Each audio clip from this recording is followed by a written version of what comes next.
Little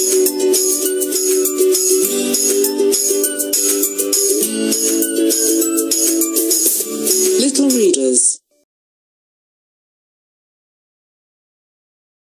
Ali Baba and the 40 Thieves.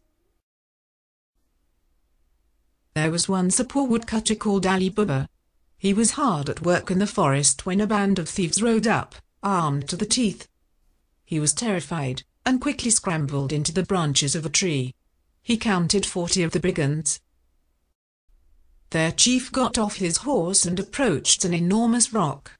"Open, seize 'em!" he cried. To Ali Baba's amazement, the rock rolled back by itself, and there was a cave behind it. All the brigands dismounted and began carrying large sacks into it. Once his men returned, the chief cried, "Close, seize 'em!" and the great rock closed the cave. When the brigands were safely gone, Ali Baba scrambled down his tree and spoke the magic words. The cave opened again, and there was the treasure of the 40 thieves. When Ali Baba's wife saw him come back with a sack of gold, she could hardly believe her eyes. She ran next door to borrow a measuring jar to count the gold pieces. Her neighbor was happy to lend it, but wondered, what does a poor person need to count? Being curious, she sent her husband, Qasim, to see Ali Baba. Thrilled by his good luck, he said, "There's enough gold for 2 people," and told Qasim his story. But his neighbor was a greedy man, and decided to take the rest of the treasure for himself. He rode to the great rock and cried out, "Open, seize 'em!" and in the cave he saw the marvelous treasure. While Qasim was inside filling his sacks, the cave closed. Suddenly he heard the thieves returning. Qasim tried to escape, but he had forgotten the magic words.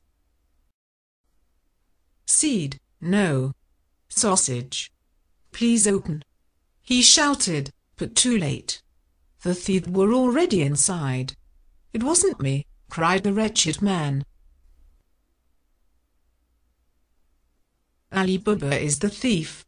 We'll deal with you just the same," growled the robber chief. Qasim did not return. Ali Baba found him unconscious outside the cave and took him home on his donkey. He was so upset that he couldn't say exactly what had happened. But Ali Baba knew the robbers would now be looking for him. It didn't take them long to find out where he lived. Next day their chief came to the door, pretending to be a merchant dealing in olive oil, and asked for a meal and a bed for the night. Ali Baba did not recognize him. "Come in," he said. "Leave your barrels of oil in the yard.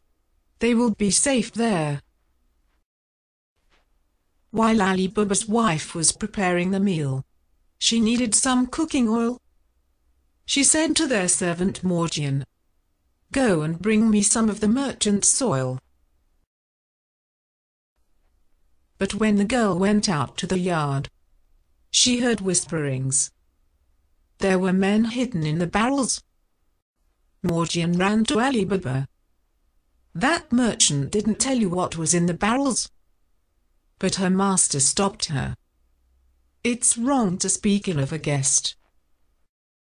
Morgian was as clever as she was pretty, and she decided to act alone. She made a sleeping mixture and poured it into the barrels. Almost at once, the thieves fell into a deep sleep. Then she offered to dance for their guest. Suddenly, Morgian leapt at the false merchant and snatched the dagger from his cloak. "I am a witch," she cried. "Your men can't help you. I have cast a spell on them. I will spare them if you go far away from here and never return." The robber chief was terrified. He packed up his barrels and fled. Ali Baba understood at once how Morgian had saved him, and that the treasure now belonged to him. He thanked her warmly, and adopted her as his most beloved daughter.